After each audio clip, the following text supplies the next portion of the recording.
Please আপনার পায়ে পড়ি, আজকে অন্তত আমায় ছেড়ে দিন। আমার পিরিয়ড চলছে, আমি সহ্য করতে পারবো না। পায়ে পড়ি, আমায় অন্তত 2 দিন সময় দিন। চুপ করে যা করছি সেটাতে সায় দে। এক রাতের বিনিময়ে 15,000 টাকা দিয়ে কিনেছি তোকে, এসব অজুহাত দিয়ে পার পাবি না। কাবেরীর কথাটি সম্পূর্ণ উপেক্ষা করে কথাটি বলে। এক হাত দিয়ে কোমর চেপে ধরে আরেক হাত দিয়ে শাড়ির আঁচলটা বুক থেকে সরিয়ে কাবেরীর গোলাপি ঠোঁট দুটো দখল করে নিল জয়। নরম ধপধপে পিঠে শক্ত হাতের স্পর্শে প্রত্যেকবারই কেঁপে কেঁপে উঠছে কাবেরী। বিছানায় ধাক্কা দিয়ে ফেলে দিয়ে জয় যখন শার্টের বোতাম খুলতে ব্যস্ত, তখন কাবেরী ভয়ে বিছানার এক কোণে হাত পা গুটিয়ে ফুফিয়ে ফুফিয়ে অনবরত কেঁদে চলেছে। মুহূর্তেই জয় শার্ট খুলে কাবেরীর বুক কোমর পানে একবার লালসা ভরা চাউনিতে তাকায়। পাগলের মতো ঠোঁটে ঘাড়ে পিঠে কিস করতে থাকে। আজ সে পিচাসের রূপ নিয়েছে, যেন কাবেরীর কান্না মিশ্রিত আকুতি মিনতির স্বর তার কান অবধি পৌঁছাচ্ছেই না। এক পর্যায়ে কাবেরী যেন একদম নিস্তেজ হয়ে গেল, তাকে আর বাধা দিচ্ছে না। কিছুক্ষণ পর কাবেরীর ঠোঁট থেকে নিজের ঠোঁট সরিয়ে একটা সিগারেট ধরাতে ধরাতে ওয়াশরুমে চলে গেল জয়। আকাশি রঙের বিছানার চাদরে রক্তের ছোপ ছোপ দাগ লেগে আছে, যেন থোকো থোকো কৃষ্ণচূড়া ফুটেছে। ওয়াশরুম থেকে এসে জয় লক্ষ্য করল মেয়েটি নড়ছে না। কিঞ্চিত ভয় হতে লাগলো। কাছে গিয়ে নাকে হাত দিতেই 2 কদম পিছিয়ে গেল জয়। মেয়েটি নিঃশ্বাস নিচ্ছে না, অর্থাৎ মারা গেছে। ভয়ে চুপসে গেল জয়। দেয়ালের সাথে ধপ করে বসে পড়ল ফ্লোরে। আচমকা ভয়ে গা শিউরে উঠেছে, ঘন ঘন নিঃশ্বাস পড়ছে। অনেক ভেবে সিদ্ধান্ত নিল যে মেয়েটিকে এই পরিত্যক্ত বিল্ডিংয়ের ছাদ থেকে নিচে ফেলে দেবে। লোকে ভাববে আত্মহত্যা, যেমনই ভাবনা তেমনই কাজ। ঘড়ির কাঁটা 3টার ঘরে টিকটিক করছে। লাশটা সিঁড়ি দিয়ে টেনে টেনে ছাদে নিয়ে পৌঁছাতেই হাঁপাতে লাগলো জয়। 7-5 না ভেবে মেয়েটিকে কোলে তুলে নিয়ে ছাদ থেকে নিচে ফেলে দিল। তবে আশ্চর্য ব্যাপার, মাটিতে পড়ার শব্দ তার কানে এলো না। 3তলা বিল্ডিং এতটাও বড় না যে একটা লাশ ফেলে দিলে যে শব্দ কানে আসবে না। সে যাই হোক, এক মুহূর্ত আর এখানে থাকা যাবে না। রুমে গিয়ে রক্তাক্ত বিছানার চাদরটা নিয়ে বিষণ্ণ গাড়িতে উঠে বসল। এরপর কেটে গেল 1 মাস। জয় বড়লোক পরিবারের বিগড়ে যাওয়া সন্তান। রাত করে বাড়ি ফেরা, বন্ধুদের সাথে হই হুল্লোড়, মেয়ে নিয়ে থাকা, এগুলোই তার রোজকার অভ্যাস। এতদিনে সে রাতের ঘটনা প্রায় ভুলেই গিয়েছে জয়। সে রাতে একটা বদ্ধ হোটেলে আরেকটা মেয়েকে নিয়ে যায়। উদ্দেশ্য কাবেরীর সাথে যে কুকর্ম করেছে সে কাজ এই মেয়েটির সাথেও করার। রুমে ঢুকেই দরজা লাগিয়ে দেয় জয়। লাইটটা বন্ধ করে খুটখুটে অন্ধকারে মেয়েটির কোমর চেপে ধরে ঠোঁটের সাথে ঠোঁট মিলিয়ে দিল। কিছুক্ষণ পর মেয়েটি বলল, এখন ছাড়ো, আমি একটু ওয়াশরুম থেকে আসি, তারপর সারা রাত তো আছেই যান। উফ, এখনই যেতে হবে? হ্যাঁ বাবু, এখনই যাব আর এখনই আসবো। মেয়েটি ওয়াশরুমে গেল। জয় বিছানায় শুয়ে একটা সিগারেট ধরালো। তখনই মেয়েটা এসে ওর মুখ থেকে সিগারেটটা নিয়ে জানালা দিয়ে ফেলে দিয়ে, আমার ঠোঁট থাকতে তুমি সিগারেট খাবে কেন জান? কাম অন বেবি, আজ আমার সবটা বিলিয়ে দেবো তোমায়। এরপর তারা লিপ্ত হলো একে অপরের শারীরিক চাহিদা মেটাতে। জানালা থেকে মিহি আলো ঢুকে পড়ে ঘরে। সেই আলোয় মেয়েটির মুখ দেখে চরমভাবে শক্ট খায় বিষণ্ণ। কে কে কে কে তুমি? মেয়েটিকে ধাক্কা দিয়ে বিছানা থেকে ফেলে দিয়ে লাফ দিয়ে দেয়ালের সাথে লেপ্টে যায় বিষণ্ণ। মেয়েটি বিকট শব্দে হাসতে লাগলো, যেন এই হাসি এই পৃথিবীর নয়, অন্য কোনো ভুবনের। এরূপ হাসি দেখে বিষণ্ণ একদম ঘাবড়ে যায়। চোয়াল বেয়ে টপ টপ করে ঘাম ঝরছে। আমায় চেনো না? মনে আছে? আজ থেকে 1 মাস আগে আমায় নৃশংসভাবে ধর্ষণ করে মেরে ফেলেছো। মনে পড়ে সেদিন মেয়েটা কত আকুতি মিনতি করেছিল? এত তাড়াতাড়ি ভুলে গেছো? আমি এসেছি, ফিরে এসেছি। তুমি সেই মেয়েটা? চরমভাবে ভয়াত্মক কণ্ঠে বলল, হ্যাঁ, আমি সেই মেয়ে। কী ভেবেছিলে এত সহজে পার পেয়ে যাবি? কখনো না, আমার মৃত্যুর প্রতিশোধ আমি নেবই। কথাটা বলে কাবেরী তার অগ্নিদৃষ্টি জানালা থেকে নিক্ষেপ করল বাইরে। হাউ হাউ করে আগুন জ্বলতে লাগলো এবং জানালা দিয়ে এক লাফ দিয়ে জানালার কপাট ধরে বলল, আমি ফিরে এসেছি, আমি কাবেরী। জয় জ্ঞান হারিয়ে ফ্লোরে ধপ করে পড়ে গেল। তারপর আর কিছুই মনে নেই। যখন জ্ঞান ফিরল তখন সে ঝুলন্ত অবস্থায় নিজেকে আবিষ্কার করল বটগাছের। ইহা বড় বড় শিকড়ের সাথে পেঁচিয়ে ঝুলে আছে। একবার হেলে এদিকে আসছে, আরেকবার হেলে ওদিকে যাচ্ছে। কোথায় ঝুলে আছে সেটা বুঝতে দেরি হলো না নিচে কুচকুচে কালো জল দেখে। সে একটা কুয়ার মধ্যে ঝুলে আছে। কুয়ো থেকে শেকড় ধরে উপরে উঠলাম। চারিদিকে তাকিয়ে দেখলাম কুয়োটা সেই বিল্ডিংয়ের পাশেই, যেখানে সেই কাবেরী মেয়েটাকে দেখেছিলাম। মাথায় চিনচিন ব্যথা অনুভব করলাম, দাঁড়াতে পারছি না। সেখানে খানিকক্ষণ বসে নিজেকে সামলে নিতেই কারো পায়ের ছাপ লক্ষ্য করলাম। পায়ের ছাপটার শুরু কুয়ো থেকে এবং এর শেষ বিল্ডিংয়ের দেয়ালে। দেয়ালের যেখানে পায়ের ছাপ শেষ হয়েছে তার ঠিক উপরের ঘরটায় আমি ছিলাম, সেটা আমি বেশ বুঝতে পারছি। মাথায় প্রচণ্ড ব্যথা নিয়ে হেলতে দুলতে রাস্তার কাছে গিয়ে একটা রিকশায় করে বাড়িতে গেলাম। এখন রাত 12টা। ঘরের দরজা বন্ধ করে লাইট অফ করে শুয়ে আছি আর ভাবছি মৃত মেয়েটা কীভাবে আসলো। তাকে মেরে ফেলে তো বিল্ডিংয়ের ওপর থেকে ফেলেও দিয়েছিলাম, কীভাবে বেঁচে ফিরে আসলো? আদৌ কি সে জীবিত নাকি অশরীরী? তাছাড়া আরেকটি বিষয়, মেয়েটা অগ্নিদৃষ্টিতে জানালার বাইরে তাকাতে আগুন জ্বলে উঠল কীভাবে? এগুলো কি আমার কল্পনা? ভাবতেই গায়ে কাঁটা দিয়ে উঠল। একটা সিগারেট ধরালাম। সিগারেটের ধোঁয়ায় মনের বিষণ্ণ ভাবটা কাটানো দরকার। সিগারেটটা শেষ করে ঘুমানোর চেষ্টা করলাম, কিছুতেই ঘুম আসছে না। লাইটটা অন করে রাখলাম। বারবার শুধু সেই দৃশ্যগুলি চোখের সামনে দৃশ্যমান হচ্ছে। এক পর্যায়ে চোখটা হালকা লেগে গেল, ঘুমেরা আসতে শুরু করেছে। তারপর হারিয়ে গেলাম গভীর ঘুমে। মাঝরাতে খেয়াল করলাম আমার মাথার ঠিক সোজাই উপরে কিছু একটা আছে।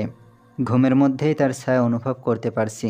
কিছুক্ষণ পর সাথে হালকা গোঙানির মতো একটা শব্দ আস্তে আস্তে স্পষ্ট হতে লাগলো কানে। হুট করে ঘুম ভেঙে গেল। বিছানায় বসে চারপাশটা দেখতে লাগলাম। তেমন কিছু চোখে পড়ল না, শব্দটাও পাওয়া যাচ্ছে না। মনের ভুল হতে পারে এটা ভেবে যেই বালিশে মাথা দিলাম তখনই দেখলাম একটা ছায়া আমার ঘরের দেয়ালে পড়ল। ছায়াটা একটা মেয়ের। লক্ষ্য করলাম মেয়েটা যেন আস্তে আস্তে আমার দিকে এগিয়ে আসছে, দুই হাত সামনে দিয়ে। তার হাঁটার ভঙ্গি ছিল এলোমেলো, একবার এদিকে ঢুলে পড়ছে একবার ওদিকে। প্রচণ্ড ভয়ে আমি চুপসে গেছি। কাতর কণ্ঠে বললাম, কে কে কে ওখানে? কে? সর্বোচ্চ শক্তি দিয়ে আওয়াজ করে বললাম, আর শক শব্দে যেন সে ছায়াটা রাস্তা খুঁজে পেল। সে খিলখিল করে হেসে আমার দিকে আরও জোরে এগিয়ে আসতে লাগলো। আমি চোখ বন্ধ করে প্রচণ্ড ভয়ে চিৎকার করে উঠলাম। তারপর আর কিছু মনে নেই। যখন জ্ঞান ফিরল তখন আমার স্যালাইন দেওয়া হয়েছে। মা চিন্তিত, কান্না ভরা সজল চোখে তাকিয়েছে আমার দিকে। গায়ে প্রচণ্ড জ্বর। এরপর থেকে আমি যেন কেমন বদলে যেতে লাগলাম। কারোর সাথে কথা বলি না, বাইরে বের হই না, সারাদিন ঘরে দরজা জানলা বন্ধ করে বসে থাকি। এমনকি এক পর্যায়ে প্রায় পাগল হওয়ার উপক্রম হয়ে গেলাম। বহুদিন এভাবে কাটল। সারাদিন বসে থাকি, রাতে ঘুমাই না, খাই না, দরজা বন্ধ করে কি যেন প্রলাপ বকতে থাকি। সে এক রাতের ঘটনা। খাটের কোণে মাথায় প্রচণ্ড ব্যথা নিয়ে বসে আছি, হাত দিয়ে মাথা চেপে রেখে গোঙাচ্ছি। এমন সময় একটা ফিসফিস আওয়াজ শুনতে পেলাম। আ কে কে আওয়াজ করে? আমি। এবার তার উত্তর পাওয়া গেল, কেমন গম্ভীর স্বর। শুনতেই গা হিম হয়ে আসে এমন। আমি কে? আমায় চেনো না? এতদিন একসাথে আছি, আমায় চেনো না? কে তুমি? সামনে এসো। সামনে যাওয়ার শক্তি নাই। শব্দটা খাটের তল থেকে আসছে বুঝতে পারলাম। উঠে গিয়ে আস্তে আস্তে বিছানার চাদরটা তুলতেই ভয় ছিটকে গেলাম। একটা নগ্ন মেয়ে, মেয়েটা যে সেই কাবেরী মেয়েটা সেটা চিনতে পারলাম। তুমি এখানে? মেয়েটা বিষণ্ণ চাহনিতে তাকিয়ে থাকলো আমার দিকে। কি হলো, কথা বলছো না কেন? কোথাও যাওয়ার জায়গা নেই, তাই তোমার সাথেই থাকি। কী দোষ করেছি আমি? কেন মারলে আমায়? আমি ইচ্ছে করে মারিনি, বিশ্বাস করো। সেদিন বারবার বললাম আমার পিরিয়ড চলছে, শুনলে না। এখন তোমার যে আর মুক্তি নেই। এরকমভাবে তার সাথে মাঝে মাঝে আমার কথা হয়। এই তো সেদিনও কথা হলো। মাঝরাতে তার কান্নার শব্দে ঘুম ভাঙল। সে কান্না করছে। কান্নার শব্দ শুনে বিছানা থেকে নেমে খাটের কাছে গিয়ে বললাম, কে? কাবেরী? কান্না করছো কেন? খুব কষ্ট পাচ্ছি। কেমন কষ্ট?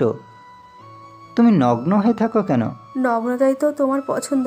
প্লিজ এভাবে এসো না। কাপড় নাই তোমার? কিচ্ছু ছুতে পারি না, কাপড় পরবো কীভাবে? আর মৃত আত্মার কাপড় পরার শক্তি নেই। কেন? সব ধোঁয়াশা, ছুতে গেলেই মিলিয়ে যায়। খাটের তলায় কি করো? বাইরে এসো। বাইরে আসতে পারি না, শক্তি নাই। আমার জায়গা শুধু এই খাটের নিচ পর্যন্ত, তাছাড়া আর কোথাও যেতে পারি না। এতদিন কোথায় ছিলে? জানি না, একটা আলোর ঘূর্ণনে পড়ে যাই, সেখান থেকে কোথায় যাই জানি না, রাস্তা হারিয়ে ফেলি, অনেক কষ্ট এসেছি। বারবার আসো কেন? চলে যাও, আর কখনো আসবে না, চলে যাও। প্রতিশোধ এখনও বাকি। কথাটা বলে বিকট হাসি দিয়ে অদৃশ্য হয়ে গেল। এর মধ্যে আমায় বিভিন্ন সাইকিয়াট্রিস্টের কাছে নিয়ে গিয়েছিল বাবা, কোনো কাজ হয়নি, আরও অসুস্থ হয়েছি। এরকম খবর শুনে স্প্রিয়া আসলো আমায় দেখতে। স্প্রিয়া আমার চাচাতো বোন, ঢাকা বিশ্ববিদ্যালয়ে রসায়ন নিয়ে অনার্স করছে। মেধা অত্যন্ত তুখর, প্রতিটি পরীক্ষায় লেটার মার্ক তার কাছে যেন নিতান্তই খেলা। আঙ্কেল, জয় কতদিন থেকে এরকম করছে? প্রায় 2 মাস। মলিন মুখে বাবা বললেন, আমরা ভেবেছিলাম ঠিক হবে, এমন কোনো সাইকিয়াট্রিস্ট নেই যার কাছে ওকে নিয়ে যায়নি, কেউ কিছু করতে পারেনি। ও কি করে একটু বলবেন? সারাদিন সারা রাত ঘরে বসে থাকে, মাঝে মাঝে চিৎকার করে, আবার ফিসফিস করে কথা বলার আওয়াজও শোনা যায়। আপনারা দেখেননি কার সাথে কথা বলে? একদিন দরজায় দাঁড়িয়েছিলাম, ও কার সাথে যেন কথা বলছে ফিসফিস করে। দরজা ধাক্কা দিয়ে ভেঙে ঘরে ঢুকে দেখি খাটের নিচে তাকিয়ে কী সব বলছে। খাটের নিচটা দেখেননি? হ্যাঁ দেখেছি। কি দেখলেন? কেউ ছিল না। আমার মনে হয় অশরীর কোনো শক্তি ওকে প্রভাবিত করেছে। আঙ্কেল, এই সময়ে এসে আপনি এসবে বিশ্বাস করেন? মানুষ চাঁদে পা রাখছে, অন্য গ্রহে বসতি গড়ে তুলছে, সেই যুগে আপনি অশরীর নিয়ে পড়ে আছেন? আঙ্কেল, আমি জয়ের সাথে কিছুক্ষণ কথা বলবো। ওই কর্নারের ঘরটায় আছে ও। হাতের ইশারায় ঘরটা দেখিয়ে দিলেন। দরজায় ঠক ঠক করে আওয়াজ করছে স্পৃহা। শব্দটা আমার কানে লাগছে প্রচুর। রেগে গিয়ে দরজা খুলে দিলাম। স্পৃহা ঘরের ভিতরে আসলো। কেমন আছেন জয় ভাইয়া? ভালো। শরীর কেমন আছে? ভালো। কি করো সারাদিন ঘরে? কথা বলতে ভাল লাগছে না। কিছুক্ষণ বলো, তারপর চলে যাব। আচ্ছা, তুমি কার সাথে কথা বলো আমায় বলো। আমার সাথে না তুমি সব কথা শেয়ার করো। একটা মেয়ে। কে সে? কাবেরী। মেয়েটা দেখতে কেমন? সুন্দর, তবে এখন সুন্দর লাগে না, সব সময় নগ্ন হয়ে থাকে। তাকে কাপড় পরতে বলি, সে পরে না। কেন পড়ে না? সে শক্তি তার নেই। কি নিয়ে কথা হয় তোমাদের? সে চলে গেলে ভুলে যাই, মনে থাকে না। মিথ্যে বললাম। জয় ভাইয়া, তুমি পাগল হয়ে যাচ্ছ, বুঝতে পারছো? তোমায় আমি একজনের কাছে নিয়ে যাব, যাবে আমার সঙ্গে? কি যেন বললে? কাবেরী? কাবেরী কি নগ্ন হয়েই আসে, না তোমার কাছে আসার পর নগ্ন হয়? কাপড় পরে না, সব সময় নগ্নতায় থাকে। স্প্রিয়া চলে গেল। বাবার সঙ্গে তার আলাপ যতদূর শুনতে পেলাম। আমার একজন পরিচিত আছে, আমার ধারণা তিনি জয়ভার এই সমস্যার সম্মুখীন হয়ে তাকে স্বাভাবিক করে তুলতে পারবে। তুমি তাকে নিয়ে আসো, যত টাকা লাগবে আমি দিব। তুমি আমার ছেলেটাকে বাঁচাও মা।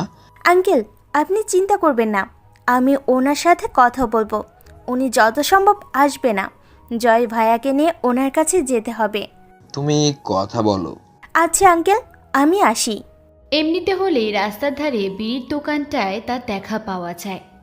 আজ তাকে কোথাও দেখতে পাচ্ছে না স্পৃহা। দুপুরের কড়া রোদে ঘুরতে ঘুরতে সে ক্লান্ত। বিড়ির দোকানটায় বললে হয়তো ওনার খোঁজ পাওয়া যাবে ভেবে দোকানে গিয়ে জিজ্ঞাসা করলো, এই যে মামা, শুনছেন? জি আফা, কেমন আছেন? কি খাইবেন আফা? চা দেই? কি চা, রং চা না দুধ চা? আফা, চায়ে চিনি দিব? চা লাগবে না, একজনের খোঁজ নিতে আসলাম, যদি দিতে পারেন। কারে চান আফা? আপনার এখানে যে মাঝে মাঝে বসে থাকে, লম্বা চুল, বড় বড় দাড়ি, এলোমেলো চেহারা। স্পৃহা পুরো বর্ণনা দিতেই দোকানি বলে উঠল, কার কথা বলতে আছেন? বিষ্ণু দাদার কথা? জি, আপনি নাম জানেন ওনার? কি যে বলেন আফা, বিষ্ণুদার নাম জানবো না? কোথায় পাবো ওনাকে? ওনার তো জ্বর, কিছুদিন থেকে আহে না, ওনার বাড়িতে খোঁজ দেন। ওনার বাড়ি কোথায় জানেন?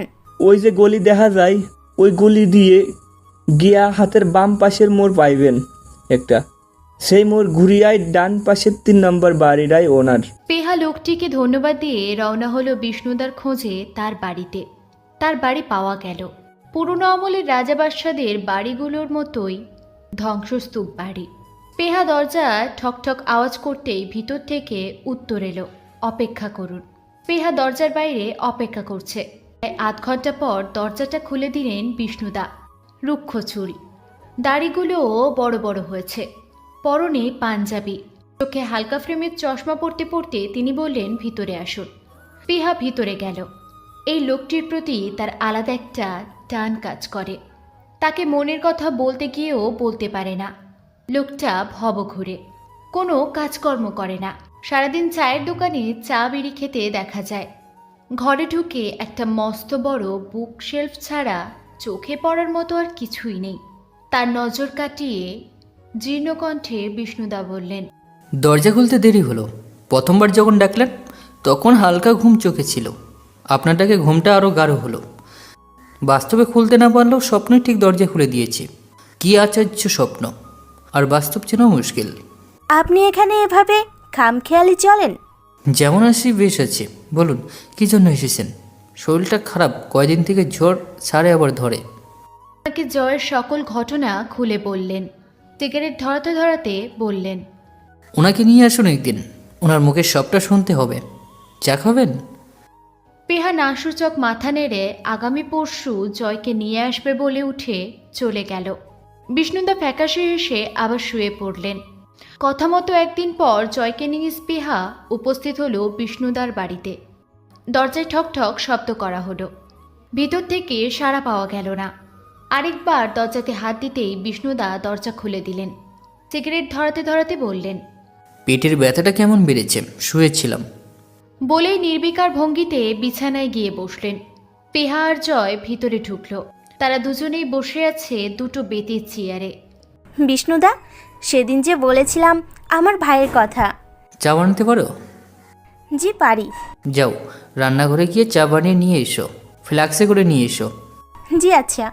বলে স্পৃহা রান্নাঘরের দিকে গেল। জয় ঘরের এদিকে ওদিকে তাকাচ্ছে। তাকে অনেক চিন্তিত দেখাচ্ছে। সমন পর মানুষটার এরূপ নির্বিকার আচরণ তাকে হয়তো প্রভাবিত করছে না। সে নিজের মতো হাতে হাত কচলিয়ে যাচ্ছে। আপনার নাম? জয়। জয়, আপনার কত 2 মাসের ঘটে যাওয়ার কাহিনী শুনতে চাচ্ছি, বলবেন? যদি শুনতে চান তবে বলবো। শুরু করেন। জয় পুরো ঘটনাটা বলল। বিষ্ণুদা কথার মাঝে 2 বার থামিয়ে জিজ্ঞাসা করেছিলেন। কয়টার কথা বললেন? তখন জয় বলল। রাত 3টা। তারপর আরেকবার থামিয়ে জিজ্ঞাসা করলেন। প্রতিবারই নগ্ন অবস্থায় দেখেছিলেন? উত্তরে জয় হ্যাঁ সূচক মাথা নাড়ল। পিহা চা নিয়ে উপস্থিত। চিনি নিয়ে এসে চা বানাতে এতক্ষণ দেরি হয়ে গেল। কাপে 3 কাপ চা নিয়ে তারা নিঃশব্দে চা খাচ্ছে। খাওয়া শেষে বিষ্ণুদা আরও 1 কাপ চা দিতে বলল। আপনি খুব সুন্দর চা বানাতে পারেন। Thank you. Mister Joy, ji. আপনার কি মনে হয় পুরো বিষয়টা বাস্তবিক নাকি কাল্পনিক? কাল্পনিক হতে যাবে কেন? আমি সেই বিল্ডিংটা একবার দেখতে চাইছি, সেই কুয়োটাও দেখতে হবে। বিল্ডিংয়ের ঠিকানা বলে দিয়ে স্পৃহা জয়কে নিয়ে চলে গেল। কারণ তার প্রচণ্ড মাথা ব্যথা শুরু হয়েছে। যেতে যেতে বিষ্ণুদা একটা কথা বললেন। অসাধারণ চা। পরের দিন বিকেলে বিষ্ণুদা গেলেন সেই বিল্ডিংয়ের ঠিকানায়। ঝোপঝাড়ের ভিতর পরিত্যক্ত একটা বিল্ডিং, দেওয়ালে শ্যাওলা জমা। বিল্ডিংয়ের পাশে কুয়াটাও দেখে নিল। সন্ধ্যা হয়ে এসেছে, হাত ঘড়ি নেই, কাজেই সময় বুঝতে তার অসুবিধা হচ্ছে। পাশের মন্দিরে পুজোর ঘণ্টা বেজে উঠল। সে শব্দ কানে এলো। মন্দিরটা তেমন দূরে নয়, সূক্ষ্ম নজর দিলেই সব দেখা যায়। সেখানে কিছু সাধুকে দেখতে পেল বিষ্ণুদা। তিনি তাদের কাছে গেলেন। তাদের সাথে কথা বলে জানতে পারলেন এই অঞ্চলে ডাক্তার আসে না, তারাই রোগের ঔষধি বানিয়ে রোগ নিরাময় করে। সেখানে একটা মেয়েকেও নজরে পড়ল। বয়স কত, 19 অথবা 20, আঁচল দিয়ে মুখ ঢেকে আছে। সেদিনের মতো চলে আসলাম, জ্বরের প্রকোপ আরও বাড়ল। 2 দিন বমি করতে আজ একটু সুস্থ।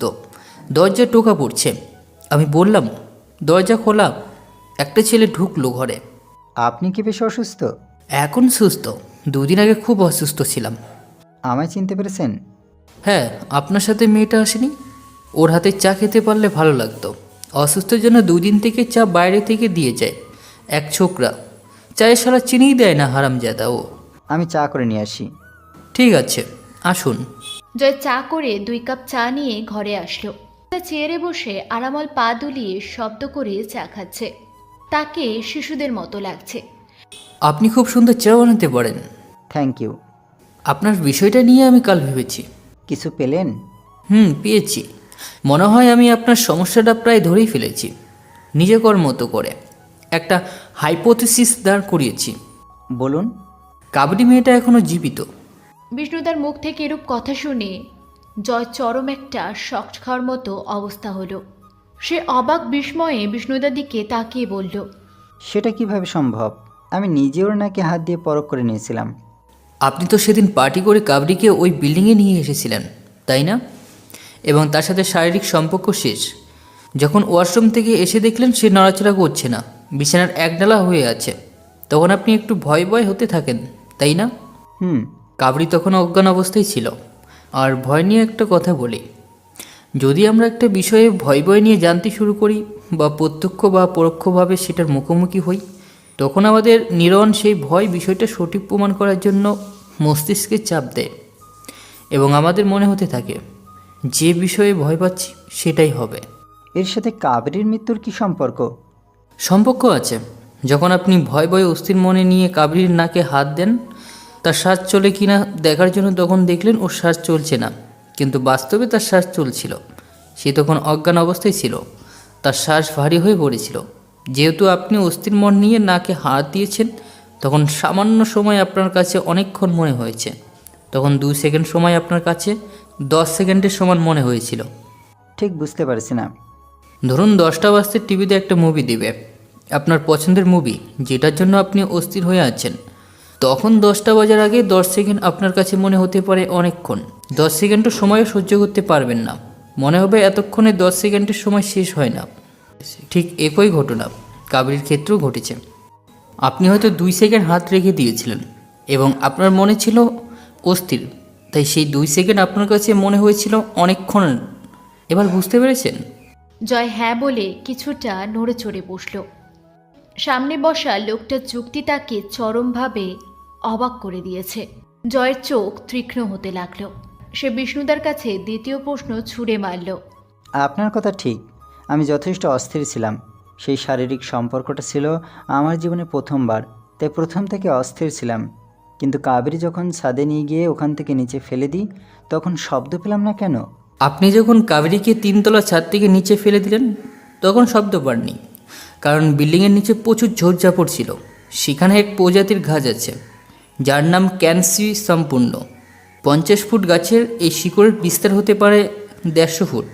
বৃক্ষের অধিকাংশ শিকড় বলতে গেলে প্রায় 90% থাকে মাটির মাত্র 30 সেন্টিমিটার গভীরতার মধ্যে। বৃক্ষের মোটা শিকড়গুলো এফোর হয়ে পেলে সৃষ্টি করা, যাতে পাথর পর্যন্ত শক্তভাবে আটকে থাকতে পারে। যখন মেয়েটিকে 3 তলা থেকে নিচে ফেলে দিলেন তখন মেয়েটি সেই জালের মতো শিকড়ের উপর পড়ে, তাই শব্দ হয়নি। ঠিক যেভাবে আপনাকে কোর ঝুলিয়ে রাখা হয়েছিল। আমার কথা বুঝতে পারছেন? জয় হ্যাঁ সূচক মাথা নাড়ল এবং বলল, তাহলে দ্বিতীয়বার যে মেয়েটিকে নিয়ে গিয়েছিলাম তখন মেয়েটি বদলে গিয়ে কাবেরী রূপ কীভাবে নিল? কিভাবে? এর ব্যাখ্যা কি?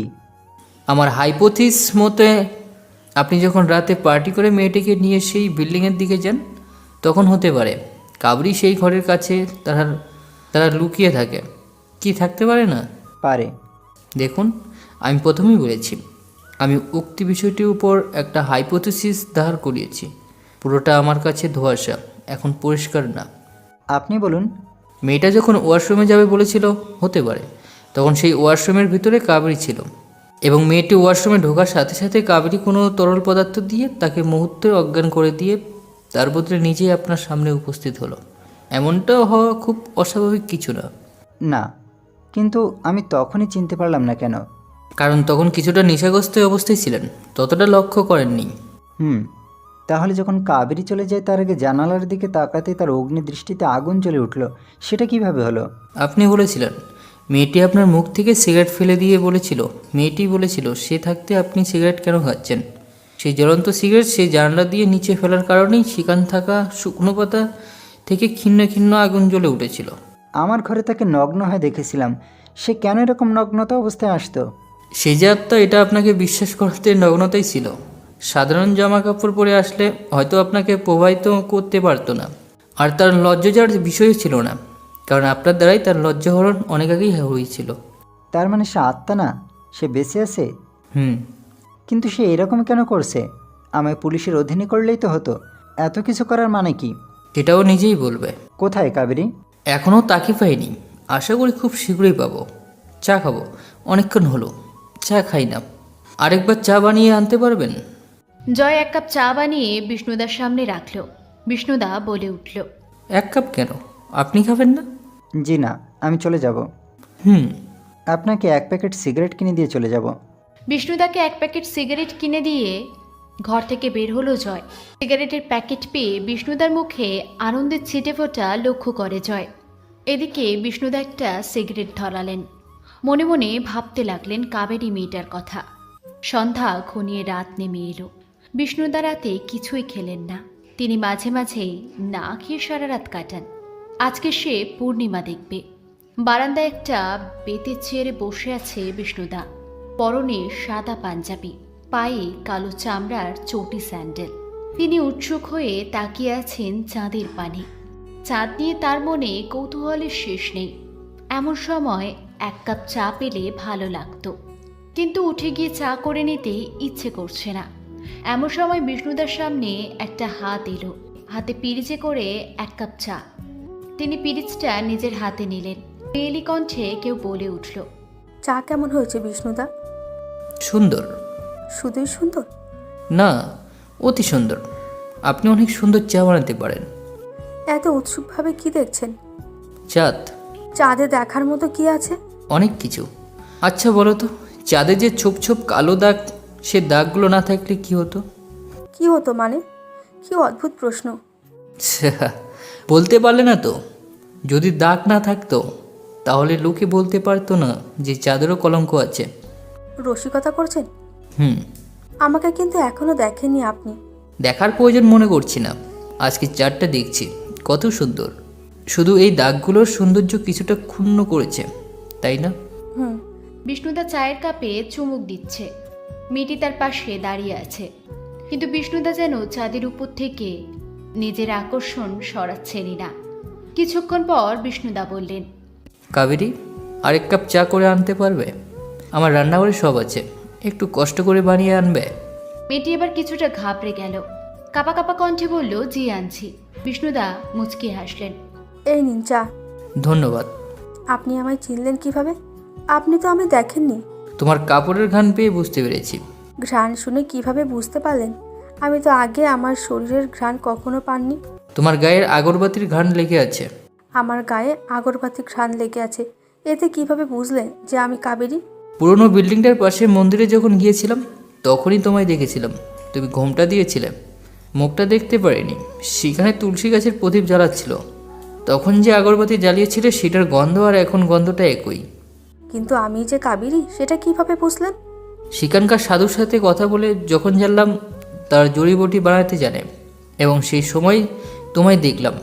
এই নির্জন মন্দিরে একটা মেয়ে এইভাবে থাকাটা খুব একটা স্বাভাবিক কিছু না। আমার ধারণা তুমি যখন বিল্ডিং থেকে নিচে পড়ে যাও তখন এই সাধুর দল কেউ তোমায় নিয়ে গিয়ে চিকিৎসা করে সুস্থ করে। তারপর আশ্রয় এবং প্রতিশোধের জন্য তুমি সেখানেই থেকে গেলে। আপনার বুদ্ধি থেকে আমি মুগ্ধ। চায়ে চিনি দিয়েছো বেশি, বেশি চিনি খেলে পেটে সমস্যা দেখা দেয়। আচ্ছা, আমি আসি। দাঁড়াও। হুম। আমি জানি জয় তোমার সাথে যে কাজটা করেছে সেটা জঘন্য অপরাধ। এর শাস্তি অনেক ভয়াবহ। তুমি চাইলে পুলিশ দিতে পারতেন, সেটা না করে এত কিছু করার মানে কি? এত কিছু বুঝতে পেরেছেন, এটা বুঝতে পারিনি। পেরেছি, তবে তোমার মুখে শুনতে যাচ্ছি। সেদিন যখন আমার জ্ঞান ফিরল তখন দেখলাম আমি হসপিটালের বেডে শুয়ে আছি। কিছুক্ষণ পর 2জন সাধু আসলেন। তারা সব খুলে বললেন তারা যখন সাধনা করে ঘুমোতে যাবেন সেই সময় নাকি ছাদে ফোনের ফ্ল্যাশের আলোয় দূর চোখে পড়ে। তারপরে একটা শব্দ পান। সেই শব্দে তারা কাছে গিয়ে আমায় পান এবং হসপিটালে নিয়ে আসে। তারপর? হসপিটালে ছিলাম 8 দিন। তখন সেই 2জন সাধু আমায় রোজ দেখতে আসতেন, ফল ওষুধ সব কিনে দিতেন। আমার যাওয়ার জায়গা নেই, গ্রামে মামার বাড়িতে ছিলাম। তাদের অত্যাচার সহ্য করতে না পেরে গ্রাম থেকে শহর এসেছিলাম, যদি কোনো চাকরির খোঁজ মেলে। কিন্তু যেখানেই গেলাম সেখানে কোনো না কোনো কারণে আটকে গেলাম, বিশেষ করে টাকার জন্য। টাকা ছাড়া চাকরি প্রায় অসম্ভব। এমনকি কেউ কেউ আমায় কুপ্রস্তাবও দিয়ে বসে। মেয়েটা এখন কাঁদছে, সেটা বেশ বুঝতে পারল বিষ্ণুদা। তবুও সবটা জানা দরকার। তিনি তাকে পুরোটা বলতে বললেন। এরকম সারাদিন ঘুরেও চাকরির ব্যবস্থা করতে পারলাম না।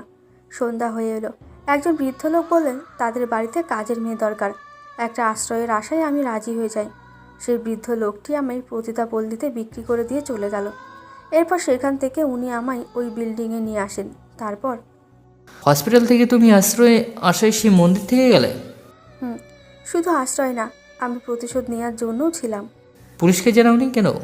পুলিশকে জানিয়েছিলাম। কি বললো তারা? তারা প্রথমে কি হয়েছে সব শুনে বলল এসব কেসে টাকা লাগে অনেক, আমি যদি তাদের সাথে এক রাত কাটাই তাহলে তারা বিনা টাকায় করে দেবে। এটা শুনে আমি চলে আসি। মনে মনে ভাবলাম আমি নিজেই তাকে শাস্তি দেব, তিলে তিলে ওকে শেষ করে ফেলবো। তোমার সাথে যেটা হয়েছে সেটা অন্যায়, এর শাস্তি জয় পাবে, অবশ্যই পাবে। এতক্ষণ হয়ে গেল আমি এত কথা বললাম, কিন্তু আপনি এখনো আমার দিকে তাকালেন না, অন্যদিকে হয়ে শুয়ে গেলেন। যে বলে তার দিকে তাকিয়ে থেকে কথার মনোযোগ দিতে পারি না আমি। আপনি অনেক অদ্ভুত একটা লোক। বিষ্ণুদা এবার কাবেরী মেয়েটার দিকে তাকালো। সে পরে আছে লাল পাড়ের শাড়ি, চাঁদের আলোয় মুখটা দেখা যাচ্ছে। কি অপরূপ সুন্দর! এই চাঁদ তার সৌন্দর্যের কাছে যেন কিছুই না। মেয়েটার চোখে গাঢ় কাজল, কপালে কালো টিপ, ঠোঁটে লিপস্টিক। কী রঙে সেটা চাঁদের আলোয় বোঝা যাচ্ছে না। মুখের উপর দু চারটে চুল পড়ে আছে, সব মিলিয়ে অসাধারণ। আমার জীবনে এরকম রূপবতী কন্যা আমি দেখিনি। তুমি দাঁড়াও, আমি আসছি। বিষ্ণুদা ঘরে গিয়ে একটা শুকনো ঝরঝরে ফুলের থোকা নিয়ে এসে কাবেরীর হাতে দিলেন। কাবেরী বিস্মিত হয়ে বলল, শুকনো ফুলের থোকা দেওয়ার মানে? এই ফুলটি দিয়েছিল তোমার মতো দেখতে সুন্দর একটা তরুণী। ফুলে আমার তেমন আগ্রহ নেই, ফুলটা ফেলে দিতে চেয়েছিলাম কিন্তু পারিনি। কেন পারেননি? সুন্দরী তরুণীর দেওয়া ফুল ফেলতে ইচ্ছে করেনি। অসুন্দর কেউ দিলে ফেলতেন বুঝি? ভেবে দেখতাম। তো সেটা রেখে দিলেন ভালো কথা, আমায় কেন দিলেন? তখন সেটা বইয়ের ভাঁজে রেখে দিতে দিতে মনে মনে ভেবেছিলাম যখন তার মতো সুন্দরী কোনো মেয়েকে দেখব তখন এই ফুলটা তাকে দেব। সুন্দর কারোর উপহার সুন্দরের কাছে থাকাই মানায়। আপনি মানুষটা কিন্তু সত্যি অনেক অদ্ভুত। নিজেকে নিজে চিনতে পারলাম না, তুমি কি পারবে?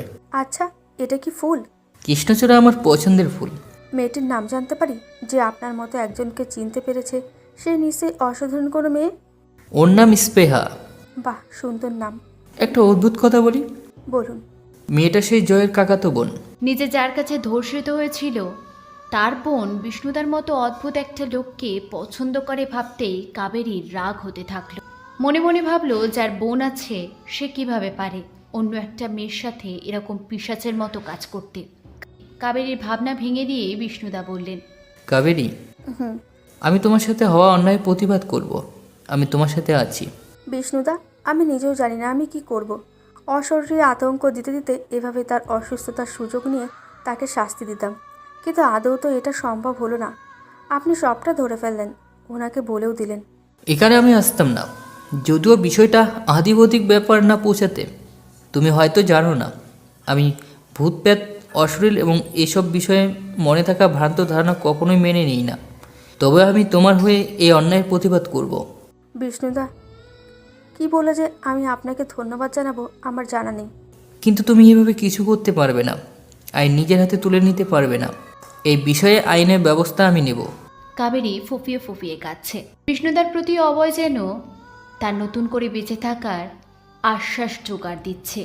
চোখের জল মুছে কাবেরী বিষ্ণুদার পানে করুণ চোখে তাকিয়ে বলল, বিষ্ণুদা, আমার একটা চাকরির ব্যবস্থা করে দিতে পারবেন? আমি নিজেই ভবঘুরে আমি তোমায় কি চাকরির ব্যবস্থা করে দিব। তবে আমার একটা বন্ধু আছে, তাকে বললে হয়তো একটা ব্যবস্থা হয়ে যাবে। না থাক, আমার জন্য আপনাকে বিরক্ত করতে চাই না। তুমি তো আমার বোনের মতো, বোনকে ভাই দেখবে না তো কে দেখবে? বিষ্ণুদার মুখ এরূপ কথায় কাবেরীর চোখের জল বাঁধ যেন ভেঙে গেল। সে বারান্দায় হাঁটু গেড়ে বসে কাঁদতে কাঁদতে বলল, আপনি অনেক ভালো। পরের দিন বিষ্ণুদা রাস্তার মোড়ে চায়ের দোকানে বসে চা খাচ্ছে। এমন সময় কেউ যেন একটা তার নাম ধরে ডেকে উঠল। বিষ্ণুদা, এই যে এখানে আমি, এই দিকে। বিষ্ণুদা আশেপাশে তাকালো। রাস্তার ওপারে একটা মেয়েকে নজরে পড়ল তার। লাল ড্রেস পরা, খোলা চুল, হাত উঁচু করে ইঙ্গিতে তাকে ডাকছে। বিষ্ণু চাটা রেখে রাস্তা পার হয়ে তার কাছে যেতেই মেয়েটি বলল, কেমন আছেন বিষ্ণুদা? ভালো। তুমি ভালো আছো স্পেহা? আমায় চিনতে পেরেছেন? আপনি তো শুধু আমাকেই ভুলে যান। কতবার যে আপনাকে আমার পরিচয় দিয়েছি। চিনতে পেরেছো? ও গড, আমি তো ভাবলাম এবারও পরিচয় দিতে হবে। আমার কি মনে হয় জানেন, পৃথিবীর সব মেয়ের পরিচয় আপনার জানা থাকলেও আমার পরিচয় আপনার মনে থাকবে না। কথাটা বলে মুখ ঢেকে মুচকিয়ে আসলো মেয়েটি। কি সুন্দর তার হাসি। আমি অবাক হয়ে তার দিকে তাকিয়ে দেখছি। বহুদিন এমন লজ্জা ভরা হাসি দেখিনি। আমার তাকাতে দেখে মেয়েটি হাসি থামালো। কি দেখছেন? তোমার হাসিটা সুন্দর। Thank you. বিষ্ণুদা, কফি খাবেন? আমার এই রোদে খুব তৃষ্ণা পেয়েছে। তৃষ্ণা পেলে কফি খেলে তৃষ্ণা মিটে যাবে? আমি আইসক্রিম খাবো। আপনি তো এসব আইসক্রিম খাবেন না, তাই আপনি কফি খাবেন আর আমি আইসক্রিম। চলো। স্পেয়ার মেয়েটির পিছনে পিছনে হাঁটছি। এই কড়া রোদে আমি বেশিরভাগ সময় হাঁটি না, অথচ আজ হাঁটতে বেশ লাগছে। টেবিলে বসে আছি, সামনে বসে আছি স্পেহা। মেয়েটি মজা করে আইসক্রিম খাচ্ছে, আমি খাচ্ছি চা। চায়ে তেমন মজা পাচ্ছি না। রাস্তার ধারে চায়ের কাছে ওই দামি রেস্টুরেন্টের চা একদম ফেলনা। আইসক্রিম খাওয়ার শেষ, সে বিলটা দিয়ে দিল। আমি হালকা লজ্জা পেলাম। একটা ছেলের সাথে থাকতে একটা মেয়ে বিল দিবে কেন? এই ভারী অন্যায়। রেস্টুরেন্ট থেকে বেরিয়ে স্নেহা হাঁটছে, আমিও হাঁটছি তার পিছনে পিছনে। এই মেয়েকে বিদায় জানানোর ইচ্ছে হচ্ছে না। আমি কি তার মায়ায় পড়ে যাচ্ছি? না, এ হতে দেওয়া যায় না। মায়া কাটাতে এখন আমার কি করা উচিত? পিছনে পিছনে না হেঁটে যদি সামনে যাই তাহলে কেমন হয়? আমি সামনে হাঁটবো, মেয়েটি হাঁটবে আমার পিছনে পিছনে। তখন মেয়েটি মায়ায় পড়ে আমার পিছনে হাঁটবে। আমার চিন্তা ভাবনা পতন ঘটিয়ে মেয়েটা বলল, বিষ্ণুদা, এই পার্কে আমার সাথে একটু বসবেন যদি আপনার সময় হয়? আমার জানা মতে আপনার সময়ের কমতি নেই। ভবঘুরে জীবনে সময়ের কমত্ব থাকার কথা না। চলো বসাই যাক। রোদে হেঁটে পায়ে ব্যথা করছে। পার্কের একটা ব্রেঞ্চে আমি আর মেয়েটি বসে আছি। ব্রেঞ্চগুলোর সাইজ দিন দিন ছোট হচ্ছে। দুজন পাশাপাশি বসতে গেলে একজনের গায়ের সাথে আরেকজন গা লেগে যায়, এরকম একটা অবস্থা। বিষ্ণুদা, হুম এই জায়গাটার কথা আপনার মনে পড়ে? কলেজের ফাইনাল পরীক্ষা শেষ, আমি মজা আনন্দে ছন্নছাড়া হয়ে মনের আনন্দে বন্ধুদের সাথে এইখান দিয়ে যাচ্ছিলাম, হাতে কৃষ্ণচূড়া ফুল নিয়ে। আপনাকে দেখে সেই ফুল দিয়ে বাকি কথাটা বলতে লজ্জায় নিজের মুখ ঢেকে নিল মেয়েটা। আজও তার বাচ্চাদের মতো স্বভাব যায়নি। কে বলবে এই মেয়েটা ঢাকা বিশ্ববিদ্যালয় কেমিস্ট্রি নিয়ে পড়েছে? তার লজ্জা অপেক্ষা করে বলল, তোমাদের বাসার ঠিকানা দাও তো। কেন? আপনি আসবেন? হুম সত্যি আসবেন? যাব। আমার বিশ্বাস হচ্ছে না। প্লিজ সত্যি করে বলুন না, আপনি সত্যি আসবেন? আমি সত্যিই যাব। তোমার ভাই জয়ের সাথে কিছু কথা বলতে হবে। কবে আসবেন? কাল যাব। কাল? কখন? সময় বলতে পারছি না, কোনো এক সময়ে যাব। আমি অপেক্ষায় থাকব, আসবেন কিন্তু, আমায় কথা দিয়েছেন। বলেই মেয়েটা আমার হাতে একটা কার্ড দিয়ে চলে যাচ্ছে, আর আমি চেয়ে রইলাম তার চলে যাওয়ার দিকে। পরের দিন দুপুরে আমি তাদের বাড়িতে উপস্থিত হলাম। দুপুরের কটকটে রোদ, আমার সারা শরীর ঘেমে একাকার। দরজায় মিহি টোকা দিলাম। কিছুক্ষণ পর দরজা খুলে দিল স্পেহা মেয়েটি। সে কেন জানি না সেজেছে, যত্ন করে চুলে ফুল দিয়েছে, চোখে হালকা কাজল দিয়েছে, ঠোঁটে হালকা লিপস্টিক লাগিয়েছে, হালকা মেকআপ করেছে। সব কিছু হালকা হলেও তার সৌন্দর্য যেন প্রবল গাঢ়। দরজা খুলে মুচকি এসে ভিতরে আসতে বললেন। আমি ভিতরে এসে বসলাম। বসার ঘরটা সুন্দর, চারিদিকে ফ্রেমে বাঁধা ছবি। এইগুলো দেখতে দেখতে সময় পার করছি। আমার সামনে টেবিলে পিরিচে করে চা আর কয়েকটা বিস্কুট, আলাদা ফ্রিজে ফল কেটে রাখা, অন্যটায় কয়েক রকমের মিষ্টি দই। আমি কিছুটা অবাক হয়ে মেয়েটাকে বললাম, আমি এখানে মেয়ে দেখতে আসিনি তো, এত কিছু কেন? শুধু চা হলেই যথেষ্ট। আজ প্রথম আপনি আসছেন, আমি যে কি ভালো লাগছে। আমি কিছু না বলে চায়ের কাপে চুমুক দিয়ে বললাম, আচ্ছা বিষ্ণুদা, আমি কেমন লাগছে? সুন্দর লাগছে। শুধুই সুন্দর? খুব সুন্দর। সেটা তো আগে বলেননি, আমি বললাম তারপর বলেছেন। আমি উত্তর না দিয়ে চুপ করে চায়ের কাপে আবার চুমুক দিলাম। মেয়েটা আমার উপর নির্ভরতা বেড়েই চলেছে, এটা হতে দেওয়া যায় না। কিছুক্ষণ পর একজন বয়স্ক লোক এসে বসলেন, তার ছেলেকে নিয়ে তার কষ্টের কথা বললেন। আমি শুনেই গেলাম। কিছুক্ষণ পর ওনাকে বললাম, জয়কে নিয়ে আসুন, ওনার সাথে আমার কিছু কথা বলার আছে। স্পৃহা, মা যাও তো, ওকে নিয়ে এসো। স্পৃহা গিয়ে জয়কে নিয়ে এলো। আমি স্পৃহাকে বললাম চলে যেতে। তার সামনে সব কিছু বললে বিষয়টা কেমন দেখায়, জয় এবং তার বাবার সামনে সবাই বসে আছে। আমি বসে আছি ঠিক তাদের বিপরীত থাকা বেতির চেয়ারটাই। একটু পর দরজা ঠক ঠক আওয়াজ হলো। কাচের মেয়েটা খুলে দিল। জয় দরজার দিকে তাকিয়ে চরমভাবে একটা ঝাটকা খেল। মুহূর্তে চেহারায় কাঠান্য ভাব চলে এসছে। ঘন ঘন শ্বাস নিচ্ছে, গা ঘেমে একাকার। দরজা খুলতে যে মেয়েটি আসলো সে আর কেউ নয়, স্বয়ং কাবেরী। জয় কাবেরীকে দেখে সোফা থেকে উঠে দাঁড়ালো। ভয় আঁতকে উঠে জয় কাঠ হয়ে দাঁড়িয়ে আছে, টিপ পেয়ে ঘাম ঝরছে। বিষ্ণুদা সেই নীরবতা ভেঙে বললেন, কাবেরী এসো, বসো এখানে। কথাটি বলেই হাতের কাছের পেতের চেয়ারটা কাবেরীর দিকে এগিয়ে দিলেন বিষ্ণুদা। কাবেরী মাথা নিচু করে এসে চেয়ারে বসল। কাবেরীর দিকে জয় এখনও তাকিয়ে আছে, তার বিস্ময়ের শেষ নেই। সামনে রাখা গ্লাসে বোতল থেকে জল ঢালতে লাগলো। তার নজর এখনও কাবেরীর দিকে।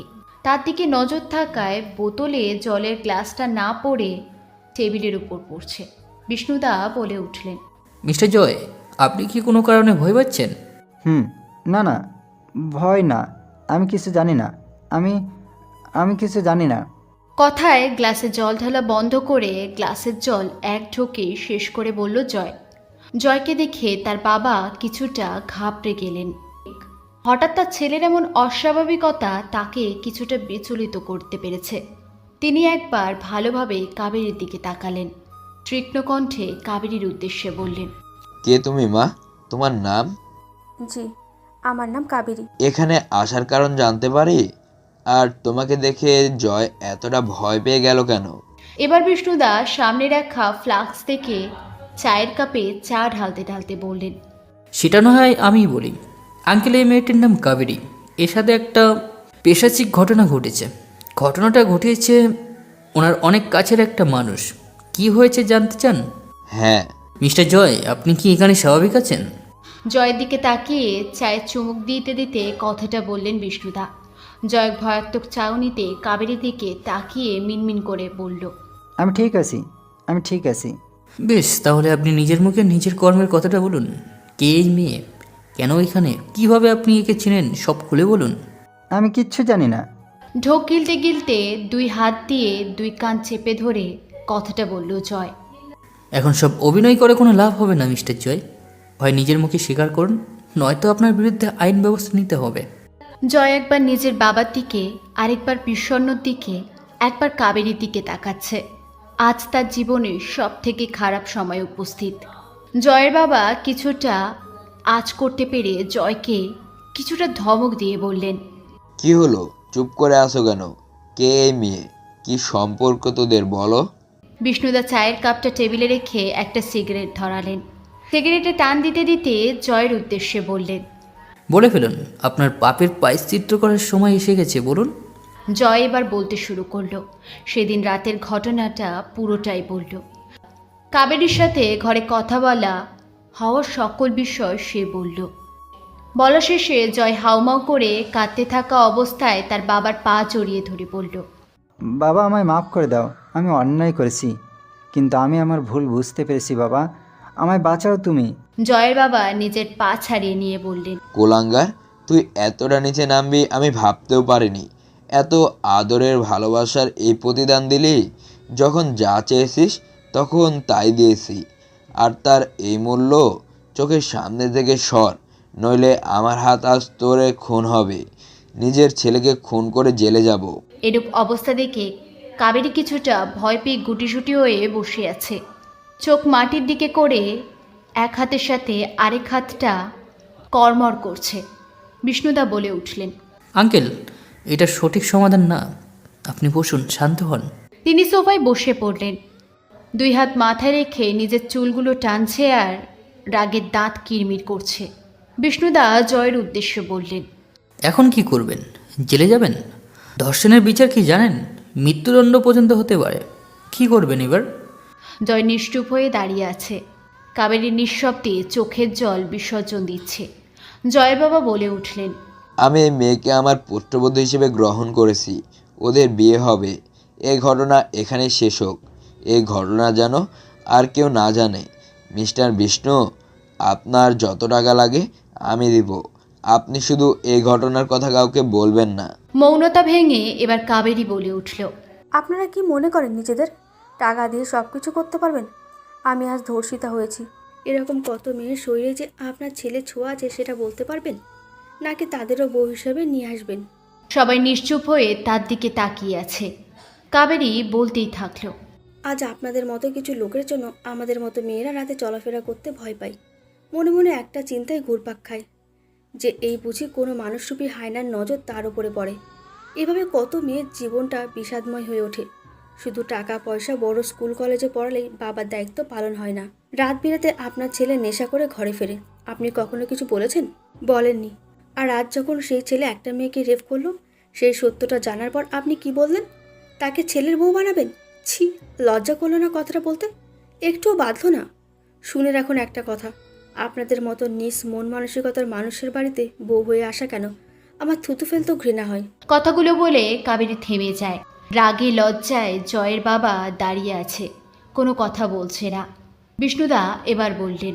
মিস্টার জয়, আপনি যা করছেন এর মাপ বলতে কিচ্ছুই নেই। আপনার শাস্তি হবে, কঠিন শাস্তি পেতে হবে আপনাকে। এই সমাজে ধর্ষকের কোনো স্থান নেই। কিছুক্ষণের মধ্যেই পুলিশ আসে, জয়ের হাতে হ্যান্ডকাপ পরিয়ে নিয়ে যায়। কোর্টে মামলা তুললে তার যাবজ্জীবন কারাদণ্ড হয়। সেটা শুধু কারাদণ্ড ছিল না, তার সাথে মিশেছিল একটা মেয়ের বাঁধ ভাঙা কষ্টের প্রতিশোধ। সমাজে ধর্ষকের কোনো স্থান নেই। এরূপ কেটে গেল প্রায় 2 বছর। বিষ্ণুদা তার বন্ধুর সাথে কথা বলে কাবেরীকে তার অফিসে একটা কাজ পাইয়ে দিলেন। তার বন্ধুর নাম হাসেম। তাদের মধ্যে মন দেওয়া নেওয়া হয়। যদিও কাবেরী তার জীবনে ঘটে যাওয়া সকল অধ্যায় হাসেমকে বলেছিল। প্রতি উত্তরে হাসেম বলেছিল, তোমার অতীত নিয়ে আমার কোনো অভিযোগ নেই। আজ থেকে তোমার বর্তমান এবং ভবিষ্যতের দায়িত্ব আমি নিতে চাই। তাদের ভালোবাসা ছিল মনের দিক থেকে, ছিল না রূপের, ছিল না ছলনার। সেখানে ছিল অপার ভালোবাসা, বিশ্বাস, শ্রদ্ধা। বেঁচে থাকুক তাদের মতো সত্যিকারে ভালোবাসা। বেঁচে থাকুক হাসেমের মতো প্রেমিক, যে কিনা যাকে ভালোবেসেছে তার অতীত জেনেও ভালোবেসেছে। হ্যালো গাইস, গল্পটি আপনাদের কাছে কেমন লেগেছে তা অবশ্যই কমেন্ট করে জানাবেন। আর হ্যাঁ, খুব শীঘ্রই নতুন গল্প আসতে চলেছে।